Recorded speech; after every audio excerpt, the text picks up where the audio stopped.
Que assim seja. Bom, Jesus é maior que o templo. Esse tema tem mexido comigo há muito tempo. Eu tenho pensado muito em fazer esse trabalho, mas sempre vou deixando para depois. Acho um texto um pouco pesado, né? Nós vamos sair aqui meio que com o rostinho meio roxo, assim, sabe? Uns tapinhos de pelica. Então, assim, por isso eu fiz bem questão de trazer aqui a bibliografia. Então, não sou eu que estou falando, né? Missionários da Luz, capítulo 14, livro Emmanuel, capítulo 35, o Boa Nova, a lição 19, e Mãos Marcadas, capítulo 20. Então, assim, com medo de apanhar quando eu sair lá fora, né?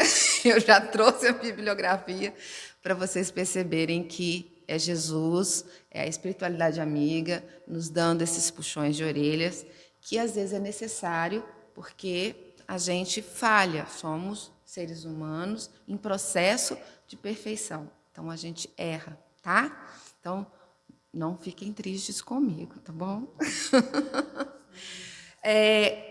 Nesse tema especificamente, Jesus é maior que o templo, é uma das passagens onde ele utiliza uma técnica rabínica entre o pesado e leve, tá? Então ele sempre mostra, é uma técnica rabínica que Jesus também fazia. Então, o que vale mais? O que tem mais peso? Isto ou isto, né? Então, ele diz assim, o que é maior, o templo ou Jesus? Então, o templo que ele fala é o espaço físico. O espaço físico vale mais do que eu, o Messias prometido? O que vale mais? Lógico que o Messias prometido é muito mais importante do que o templo. Se a gente olhar para trás, antes de Cristo, Sócrates e muitos dos outros filósofos faziam as suas aulas, discutiam filosofia debaixo da árvore, não é isso? Então, não havia um espaço físico destinado apenas para isso, para dar as aulas. Então, Jesus deixa bem claro que o templo físico, ele é importante, ele tem a sua importância, mas o que vale mais é Jesus. É o que ele trouxe para nós, porque ele é o Messias que veio para trazer-nos, né? É o governador da terra, é o nosso exemplo de modelo e guia, né? Bom, então tem uma passagenzinha que diz assim, pois eu vos digo que está aqui alguém maior que o templo. Então, é uma fala de Jesus que Mateus captou no capítulo 12, versículo 6, dizendo, eu vos digo, tem alguém aqui que é maior que o templo. Quem era maior que o templo? Quem é maior que o templo? Jesus, né? Bom, então nós vamos, durante toda a nossa fala, tentar ser o mais lúcida possível, mas sempre fazendo esse processo de estudo, tá? Didático. O que é maior que o outro? O que é mais importante que o outro? O que vale mais aos olhos de Deus do que a nossa olhar terreno, tá? Então fiquem com essa didática na cabeça. O que vale mais, tá? Então eles começam assim, dizendo sobre os desvios que as almas recebem na natureza religiosa. Bom, quem são os religiosos que aqui o autor está falando? Não é só o sacerdote, padre, o rabino, mas todo aquele que dá a cara a tapa para falar de Jesus, para falar da Boa Nova, né?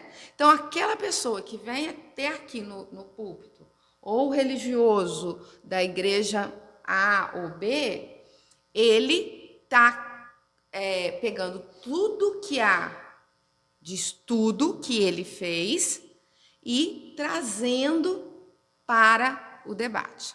Naturalmente, que aí há uma diferença, e a gente não quer frisar diferenças teológicas, né? Em muitas religiões, o que o sacerdote, o rabino fala, é algo que não se pode duvidar, né? A nosso diferencial é que o que o palestrante, o orador ou o médium fala pode ser questionado, graças a Deus, por isso estamos aqui, né?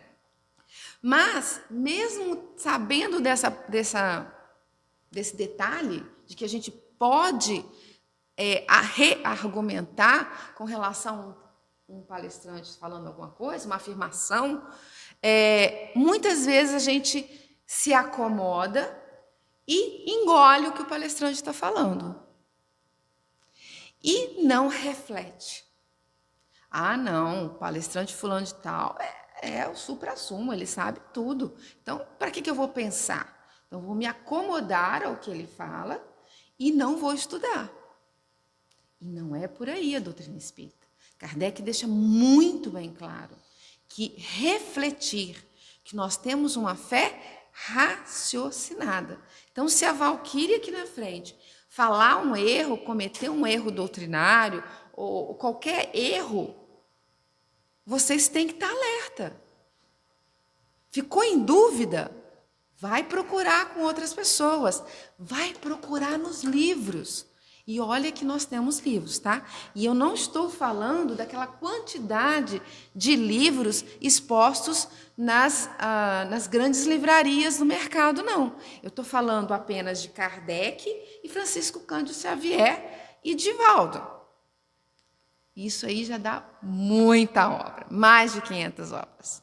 Então, a gente tem onde procurar, tá? Então, o que aqui está falando é passível de erro, sim, tá? Então, mas o que muitas vezes acontece?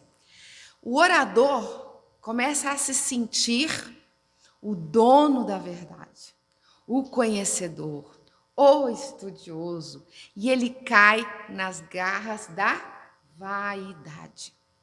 E aí comete erros e não aceita ser questionado, né? E aí é muito, gente, muito grave isso, porque nós estamos aqui para atender ao pedido da espiritualidade amiga. É o que eles desejam para uma terra melhor. Então, se eu caio nessa sofisma de que eu sei muito, a probabilidade de eu errar aumenta ainda mais, tá?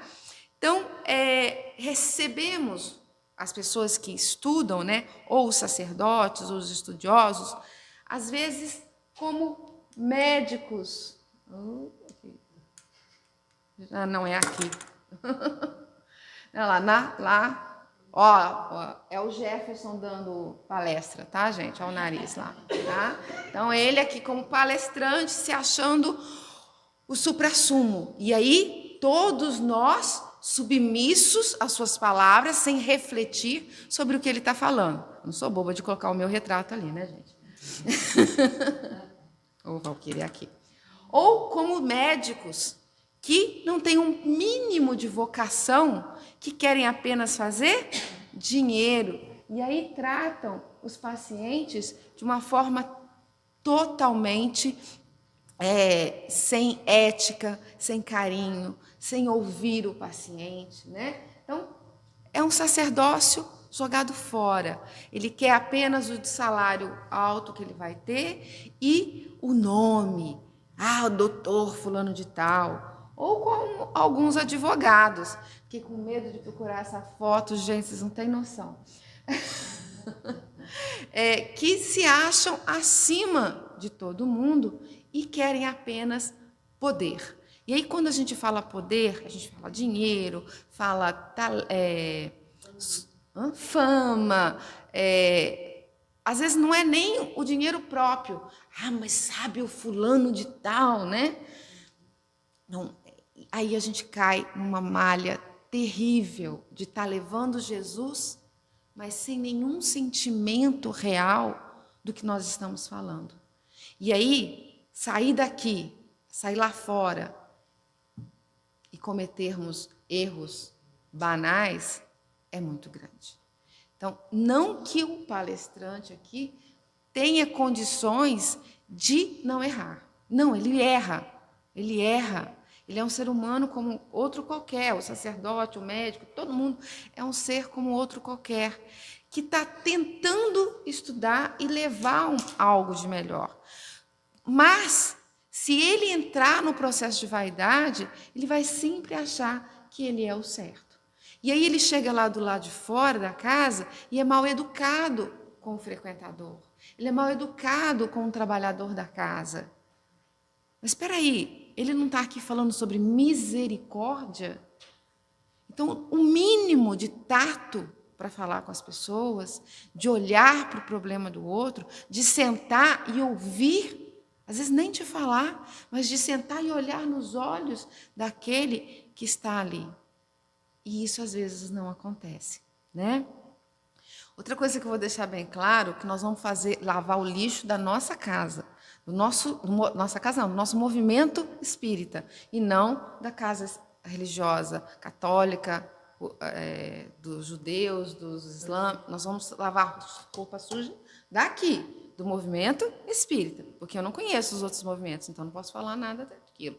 E Emmanuel e André Luiz são muito firmes sobre isso, tá? Então, muito habituados, porém, ao incenso dos altares, das tribunas elegantes, se vem com que todos vocês, ou eu, quando estou aí, submissos àquela palestra. Aquela pessoa que está falando, como ele fala bem, olha, e não raciocina. Então, esse é o grande receio, tá? Oh, meu Deus, gente, tira esse negócio de perto de mim. Então, cuidado, gente, com os pequenos desvios da verdade. Os animais que mais matam os homens são os mosquitos, não os elefantes. Então, eu faço uma palestra brilhante aqui, mas eu deixo entre linha vários sofismas, vários erros. Do tipo, olha, eu realmente sou muito disciplinada.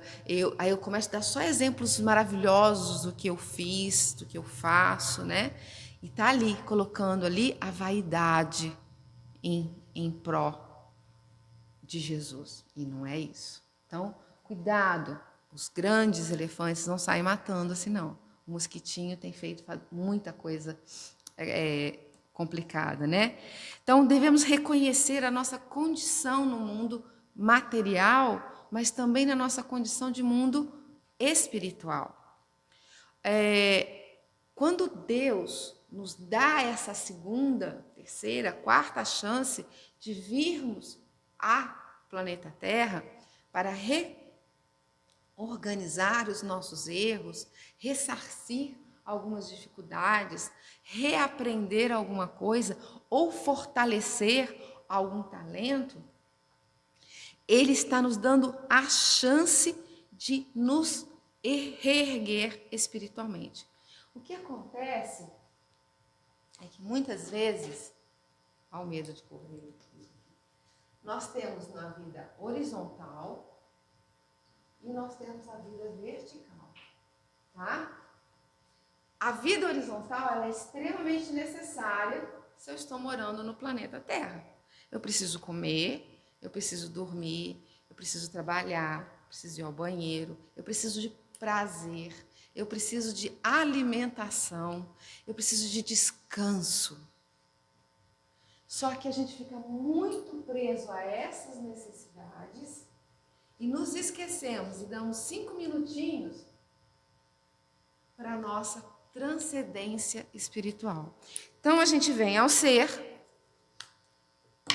na sexta-feira, ou no sábado, ou no domingo, e a gente acha que está kit com Jesus. Fiz tudo. Vou 3 vezes ao ser. Marinha está lá no Natal, ela faz 4 vezes no ser. Agora vem 5, né, Mara? Porque agora ela vem na aula de inglês, né? Então, essa aqui está salva. Não vai acontecer nenhum problema com ela, gente. Não vai ter desencarne na família dela. Ela não vai sofrer problemas financeiros. ela não vai ter dores físicas no corpo. Ela vem aqui 4 vezes por semana. É isso, gente? É isso, Mara? Então, não é a quantidade de vezes que eu estou dentro da casa espírita é que vai fazer com que eu seja protegido por Deus. Todos nós, desde aquele que se diz não acreditar em Deus, até o que insere o banco do ser todo dia, todos eles são amados por Deus. Todos eles são protegidos. Mas nenhum deles tem privilégio nenhum. Jesus não teve privilégios. Há uma fantasia, às vezes, por falta de reflexão, tá? Puramente por falta de reflexão, de que Jesus já nasceu puro. Tá, não tinha terra quando ele encarnava. Eram outros planetas. Mas ele nasceu simples e ignorante, como a gente. E ele foi se elevando, até virar um Cristo. E isso vai acontecer com todo mundo. Até comigo e com o Gerval. Olha que absurdo. Com você talvez. Não, bem, é difícil. Então, nós vamos nos elevar e seremos Cristos. Mas nós precisamos trabalhar para isso. Trabalhar horizontalmente, porque é necessário, é uma lei de Deus, a lei do trabalho, a lei da reencarnação, e todos somos submetidos a essas leis, mas também temos que nos dedicar a essa área, a da verticalização, a de nos entregarmos e confiarmos. Então, a Mara, por ter vindo aqui 4 vezes por semana, ela vai adoecer também, vai haver desencarnes na casa dela, porque isso é da lei. Todos nós vamos passar por essas leis. Ela não tem privilégio, como Jesus não teve privilégios. Nós vamos passar por tudo isso. Então, devemos reconhecer que estamos numa condição do mundo espiritual. Matéria, espírito. Matéria, espírito. Né? No caso, mundo espiritual, né? Porque espírito nós somos. Dentre essas criaturas de ordem elevada, né? Muita gente acredita que vai, então, ser salvo independentemente do que fez, só porque já trabalha para o Cristo. E aí, nós temos o São Pedro... sei que o último é Paulo. Quem que é o do meio ali? Perdi aqui no meu. Tá, Simão Pedro, João e Paulo. Da mesma forma que algumas pessoas acreditam que Cristo já nasceu, já veio na Terra evoluído, não teve que passar por um processo, esses 3 também. Quando eles estiveram na Terra, sim, eles já estavam com um processo evolutivo maior do que nós estamos hoje. E erraram muito. Saulo é um grande exemplo dos erros cometidos, né? Até encontrar Damasco, né? Chegar a Damasco e se tornar Paulo de Tarso. Simão Pedro, o palestrante de Minas Gerais, veio falando, Pedro vivia cometendo gafes, vivia fazendo coisa errada, até que ele foi, mas já era um espírito mais devotado. Né? Ele dedicava mais a sua vida à parte espiritual. Né? Então, nós acreditamos que eles já nasceram perfeitos. E não. Eles estavam num processo e continuam estando. Né? Hoje eu trouxe papelzinho, tá, gente? Hoje eu não... Outra coisa muito interessante com relação ao culto exterior. Não. Nossa... O movimento espírita não tem esse problema. Não tem culto exterior no movimento espírita. Será que não? Será que não tem culto exterior? Se eu chegar na sala de aula, no sábado, e eu esquecer de ler o Evangelho segundo o Espiritismo. Alguém vai falar assim, Valquíria, você esqueceu de ler o Evangelho, porque primeiro a gente faz a oração, e depois a gente faz o Evangelho, e depois a gente começa a aula. Por quê? Porque alguém instituiu isso. Será que foi os Espíritos? Não creio. Então, se isso aqui foi esquecido de ler, ok. Não vai mudar. Nós não vamos ser menos amados por Deus. Olha a balança novamente. Eu esquecer de ler o Evangelho e falar sobre Jesus de uma forma plena, estudiosa, onde eu parei, estudei, preparei uma aula bem feita, é maior. O que é maior? O que pesa mais aos olhos de Deus?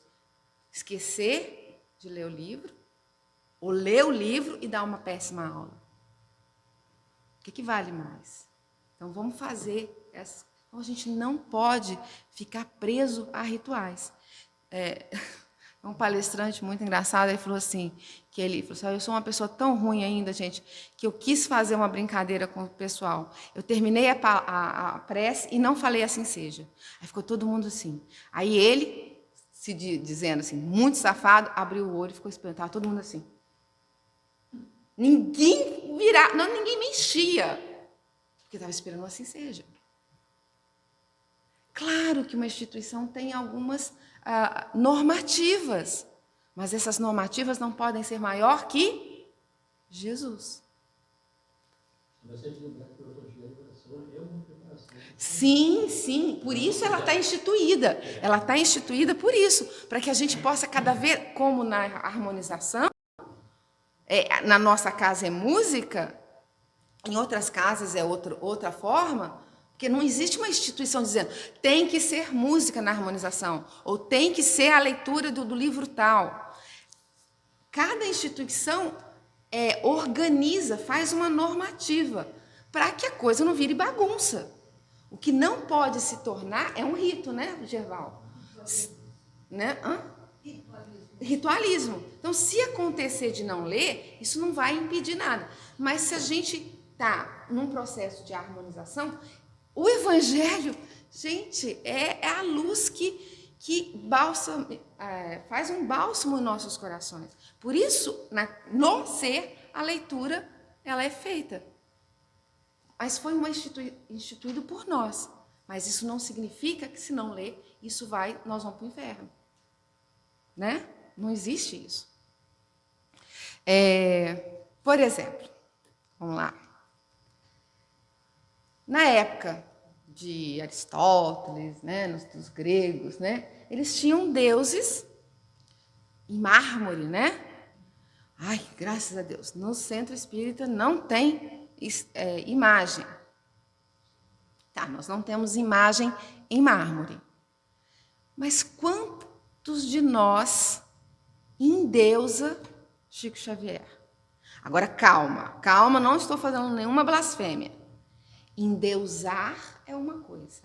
Admirar o trabalho, o respeito e tudo que ele fez pela humanidade, e não é nem pelo Brasil, pela humanidade, é uma coisa. Agora, colocar ele numa estátua e ficar lá rezando ali é outra coisa. Então, o meu amor, o meu respeito por Chico Xavier, por Madre Teresa de Calcutá e tantos outros missionários de Jesus é importantíssimo. O respeito que eu tenho por eles. Uma coisa é eu colocar a imagem e ficar ali ajoelhado e acreditando que só estar ajoelhado na frente do Bezerra de Menezes vai salvar a minha vida. Entende? Peso leve e pesado. Admirar Bezerra de Menezes não é colocá-lo num altar. É admirar toda a sua dedicação, todo o seu processo de elevação em todas as encarnações e, especificamente, a que a gente conhece como o médico dos pobres, é admirar e fazer com propósito. Um dia eu vou conseguir ser assim. E não simplesmente sentar e ficar. Bezerra de Menezes cura minha mãe, Jesus. É diferente. Nós estamos trabalhando aqui, gente, com consciência. E não falando mal disso ou daquilo. A consciência espírita tem que sair dessa zona de conforto do ritualismo e deixar tudo na mão dos espíritos. É isso que os textos que eu trouxe para a gente refletir está falando, tá? Ah, não, eu gosto de... Ainda me sinto confortável fazendo minha prece de joelho. Continue fazendo sua prece de joelho, gente. Só não acredite que estar de joelho, ou sentado, ou em pé, ou lavando louça, dirigindo, é mais importante do que estar fazendo a prece. Entende? Conseguem perceber a diferença? Por favor, dizem que sim. Não queria mostrar essa página ainda. Bom, um probleminha que às vezes acontece no movimento espírita. Aí eu vou fazer uma brincadeira assim. Nós, do ser, não fazemos isso, nem lá no centro que a Patrícia trabalha, tá? Cadê a Patrícia? Não, nós não fazemos isso, tá? Mas muita gente quer ir para o céu, não quer? Nós queremos ir para o céu, um céu lindo, maravilhoso, e a gente cria um céu fantástico, que seria esse, né? Seria Jesus ali esperando por nós, nos abraçando, nos acolhendo, dizendo parabéns, meu filho, você foi muito bom, se sinta amado eternamente. O espírita não acredita nisso não, gente. Ele acredita nisso aqui, ó. No nosso lar. Então ele acredita, ele cria um céu, porque André Luiz falou que nosso lar é assim.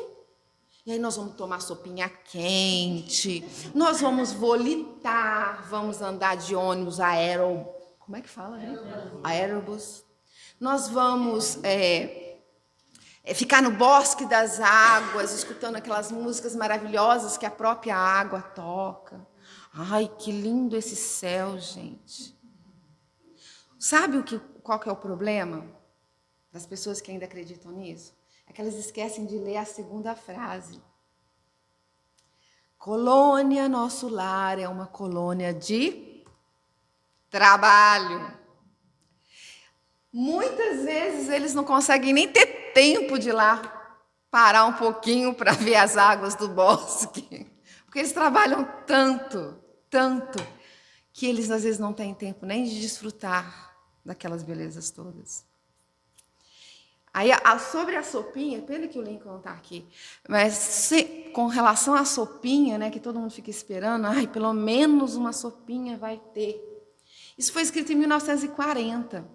E, novamente, nós caímos na armadilha de ler só um pedacinho, esquecer de ler o restante. Que Lísia falava assim, em 1940, mas o governador do nosso lar já está instituindo a possibilidade de o mais rápido possível até cancelar a sopinha. Isso foi lá em década de 40, então eu acredito que quem vai para o nosso lar aqui, não sei, quem é que é do Rio de Janeiro aqui? Periga chegar lá e não ter nem mais a sopinha, tá? Então esqueçam a sopinha. Né? Então, vamos parar de transferir o que a gente traz de bagagem de várias encarnações, em estágios em várias religiões, e transformar em outras palavras no livro, na doutrina espírita, né? Agora é a hora que eu vou começar a apanhar, tá? Será mesmo, então, que a doutrina espírita não tem ritual? Não, a doutrina espírita não tem ritual. Quem faz o ritual? A gente. A gente. Será que todas as vezes que eu vou tomar passe, na realidade eu não estou lembrando do padre fazendo aquela imposição de mão? Então eu não preciso de fazer nenhum tipo de transformação, porque o padre já me abençoou, e quando o padre me abençoou, acabou. Tirou meus pecados. Será que eu estou indo lá para a sala de passe achando isso? Tomara a Deus que não. Espero que nenhum daqui de nós entre na sala de passe com essa sensação. Será que eu troco a confissão com o padre pelo atendimento fraterno? O padre também tira seus pecados. Lá no atendimento fraterno a gente só ouve. Quem vai resolver o seu problema? Você. Não tem ninguém ali com poder sacramentado para tirar os seus problemas, as suas dores. Será que nós transformamos apenas o nosso... Olha, eu tenho slide sobre isso. O passe pela imposição das mãos, o atendimento fraterno pelo confessionário, e o demônio pelo coitado do obsessor? Vocês escutaram eu falando coitado do obsessor? Porque eu tenho pena do obsessor. Porque tudo é culpa dele, coitado. Tudo é culpa do obsessor. Acontece um problema comigo. É os obsessores. Sabe quem traz os obsessores? Nós. A gente clama por eles. Mentira, Falqueira. Claro que não. Eu oro e peço a Deus, Senhor, me livrai de todo o mal. E o que eu estou fazendo para me livrar do mal? As pessoas que trabalham na reunião mediúnica, né? Gerval, Soninha, Dona Dedé, contam para a gente, não a sessão, né, gente? Assim, os exemplos, sem nome, sem nada, né? Eles falam para a gente assim, nossa, meus amigos, a quantidade de gente, de espíritos que chegam aqui dizendo que quantos se enganaram e como os encarnados nos chamam. Eu nem quero mais obsediar fulano de tal, mas ele me chama. Por que a equipe mediúnica nos conta isso? Para que a gente possa estudar nas aulas, para estudar nas palestras e ver que o responsável pelos nossos erros ou por estarmos rodeados de obsessores são as nossas atividades, os nossos erros, a nossa mantermos na mesma condição, não evoluirmos. Queremos que tudo mude, mas a gente não muda.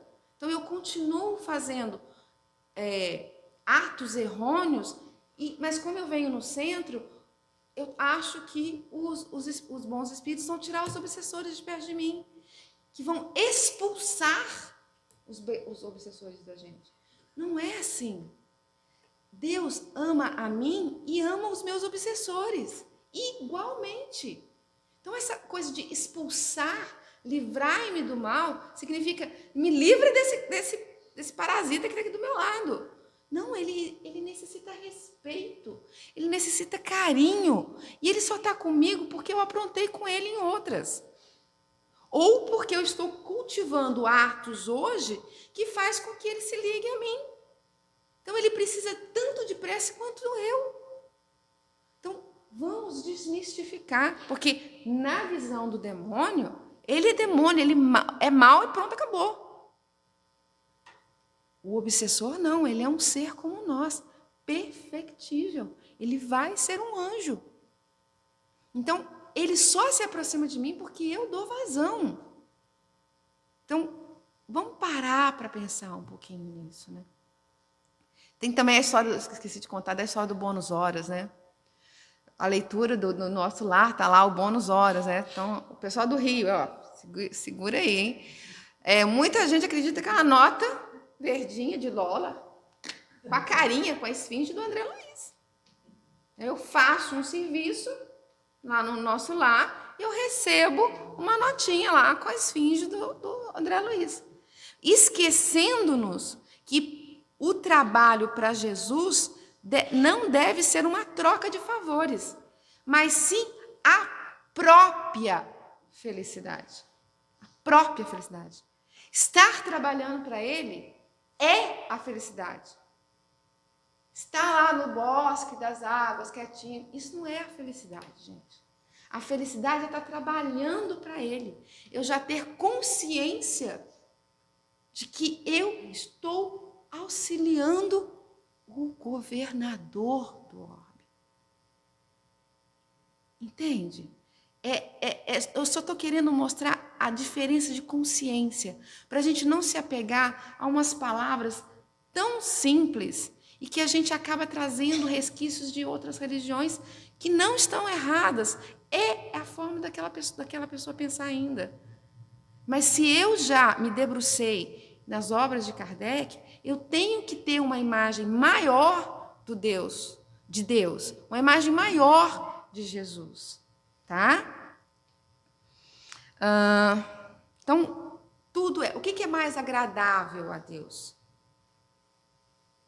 Eu vir aqui e dar uma palestra, sentindo aquilo, estudado em casa durante toda a semana, mas aí terminei minha palestra, cumprido a minha missão com Jesus. Aí chego lá e dou uma patada no Abisai. Abisai, você está faltando demais. O que é isso? Dá uma arrumada na sua agenda. Você tem que estar aqui todo domingo. Acabou, gente. Tudo que eu falei aqui foi por água abaixo. Então, o meu comprometimento ao falar de Jesus tem que ser o mesmo comprometimento que eu tenho nas minhas ações. Na casa que eu estou limpando, a patroa não está aqui, vou esconder debaixo do tapete. Ou o meu chefe, sei lá em que departamento que seja, não está aqui. Então, eu vou enrolar. Na hora que ele estiver chegando, eu começo a trabalhar. Não, eu tenho que fazer tudo isso como se eu estivesse servindo a Jesus. Então, aquela casa muito limpa vai ser muito limpa para Jesus. A minha dedicação na indústria que eu trabalho é para Jesus. Não é porque eu vou ganhar um salário. O salário é uma consequência. Vamos lá. Então, oferendas feitas a Deus que mais que agradava a Deus. Qual seria? Como temos dito e sempre repetiremos, a prece proferida do fundo da alma é 100 vezes mais agradável a Deus do que todas as oferendas que lhe possas fazer. Repito que a intenção é tudo, que o fato nada vale. Então, vocês perceberam que o rito nada vale?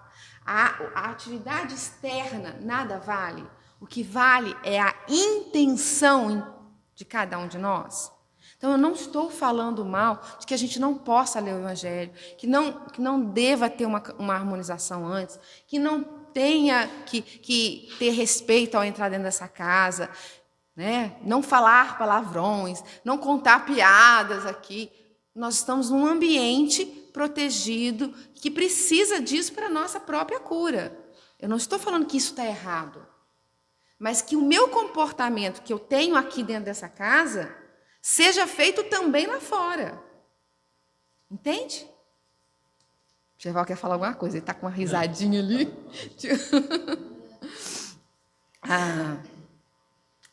Quer ver uma, gente? Eu não tive como não contar essa. Vocês sabem por que o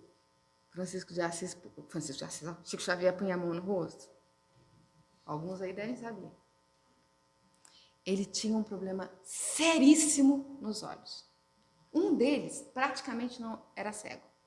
E o outro, ele tinha fotossensibilidade. A incidência de qualquer luz no olho dele causava dores alucinantes. Então, ele percebeu que para ele se concentrar, se ele pusesse a mão aqui, escurecia um pouco mais. E aí, no caso dessa mão, né? E aí ele começava a psicografar com mais facilidade. Aí uns desavisados começaram. De acordo com um palestrante mais radical, não vou falar igual ele, não. De acordo com ele, 11 em cada 10 médios psicógrafos põem a mão aqui. Mentira, não é isso, não. Muitos psicógrafos colocam a mão aqui. Por quê? Por imitação. Não refletiram. Por que precisa pôr a mão ali? Só porque o Chico fazia? Não, tem médium que precisa pôr a mão ali. Põe aquele que precisa. Entende? É falta de raciocinar. É um processo de imitação. E aí eu vou contar um caso que aconteceu lá na FEAC, lá no Brasil, muitos anos atrás, que eu estava tendo aula de passe, e aí a senhora que dava aula, não era o Petrônio não, tá, Petrônio? Era uma senhora elegantérrima, e ela usava aquele salto alto, sabe aquele fininho, aquele 21? Agulha, salto agulha. Onde ela estivesse, ela estava com aquele salto agulha desse tamanho. Então, ela era bem antiga na casa, e ela dava, então, os cursos de passe ela que dava, e sempre estava na cabine e tal, mas quando não dava para ela estar na cabine, ela estava fazendo outras atividades, como a gente sempre está aqui fazendo 1000 atividades, e um dia ela percebeu que muitos passistas estavam descalços. Ai, ela falou, o que será isso? Aí ela terminou o trabalho, ela foi fazer a avaliação.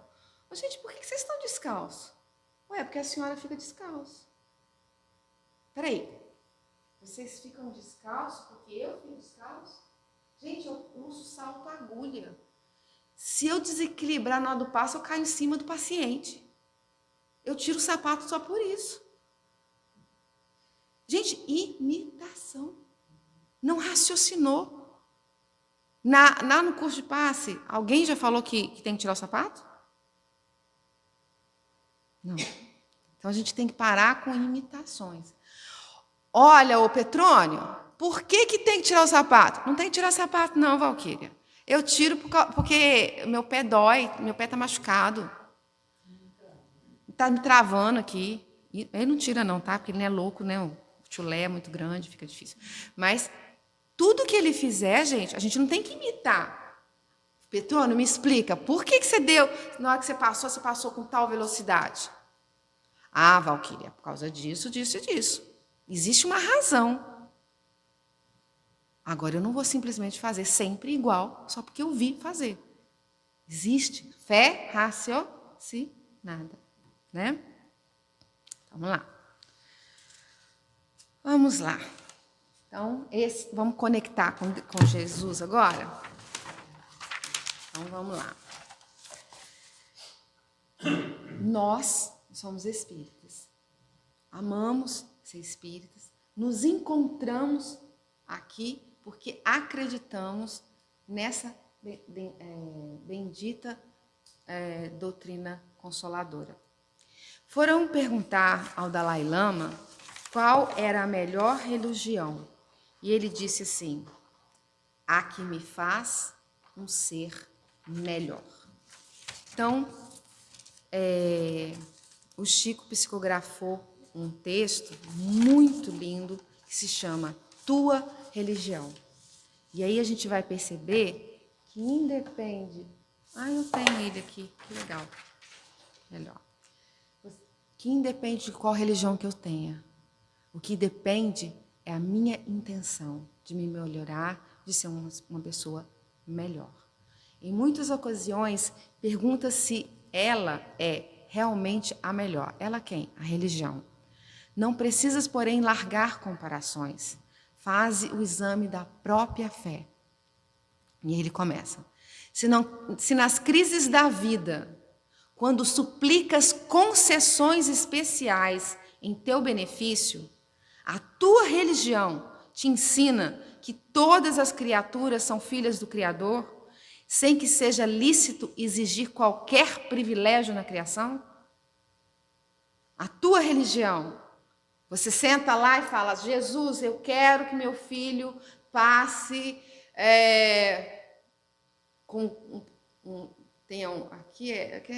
eu penso em português, né, no vestibular, né, que nem existe mais, né, Enem, né, mas eu quero que o meu filho consiga aquela aplicação e que ele passe naquele emprego. Mas Deus ama o seu filho, mas ama também o meu, que ama também o de todos nós. Então, a tua religião te ensina que você tem que rezar para que ele passe? Ou a sua religião te ensina que você tem que entregar isso para o Criador e que ele tem que estudar? Então, se a sua religião mostra que todos nós somos filhos de Deus, você está na religião correta. Se nas atribuições de merecimento, quando rogas favores particulares para aqueles que te desfrutam o capricho do afeto, a tua religião te aconselha a respeitar o direito dos outros? É mais ou menos a mesma coisa do anterior. Não, só para os meus. Deus, faça o que eu quero. Então, eu tiro Deus do centro e falo, ó, é o que eu quero, tá? Não. Todo mundo tem direitos. Se no jogo dos interesses materiais, quando tentações numerosas te induzem a trapacear em nome da inteligência, com vantagens pessoais, manifestos, a tua religião te mostra o caminho do dinheiro correto, sem afastar-se do suor e trabalho e da responsabilidade no esforço próprio? Então, a minha religião fala assim, olha, você pode roubar, que ninguém vai ficar sabendo, você pode tirar ali alguma coisa? Não. Se a minha religião, seja ela qual for, diz, não, trabalhe, se esforce, soe, faça tudo para merecer o que você vai receber. Essa é a melhor religião. Se nos dias amargos de humilhação, quando o orgulho ferido te sugere desespero e revide, a tua religião te recomenda humildade e abnegação, com a desculpa incondicional das ofensas e esquecimento de todo mal. Então, quando alguém te humilha, te ofende, você olha para essa pessoa e ora por ela? Se você está fazendo isso, a sua religião está te fazendo bem. Porque é uma religião onde o templo é eu com Deus. Se nas horas de angústia, perante a morte que paira inevitável sobre a fronte dos entes queridos, quando a separação temporária te impele ao desânimo e à rebeldia, a tua religião te assegura a certeza da imortalidade da alma, sustentando-te a paciência e iluminando-te as esperanças. Todos os nossos vão desencarnar, mas eles estão indo para o seio de Deus.